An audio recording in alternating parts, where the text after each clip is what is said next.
posait la question de savoir quels seraient les idéaux de gauche que François Hollande et les membres de ses gouvernements respectifs n'auraient pas trahis, et peut-être se poser au fond une mauvaise question. Parce que l'histoire de la gauche depuis un siècle,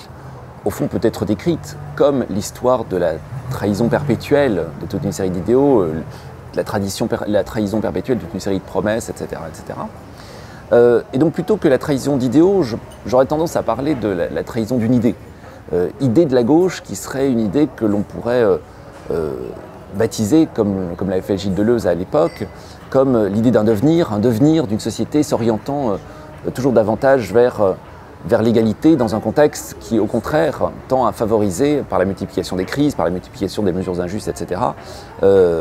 l'inégalité.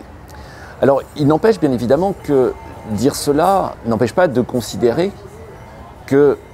le quinquennat Hollande se traduit par toute une série de mesures, toute une série de gestes, dont certains avaient fait l'objet de promesses, d'autres pas, qui sont des moments qui sont restés en travers de la gorge de pas mal de gens, en tout cas dans le bon peuple de gauche, à commencer par exemple par une promesse qui avait été faite lors du discours du Bourget de 2012, qui était la promesse solennelle de ne plus inviter, avait dit François Hollande, de chefs d'État étrangers ou de dictateurs de pays étrangers en grand appareil. Promesse formelle qui était dirigée évidemment contre la pratique d'accueil de Nicolas Sarkozy et qui a été trahie de manière absolument immédiate par une série d'invitations, une série de figures accueillies à l'Élysée, 11 chefs d'État appartenant à l'index des pays, disons, démocratiquement problématiques, ont vu leurs représentants être accueillis par François Hollande à l'Élysée, culminant, bien évidemment, dans la Légion d'honneur donnée au prince saoudien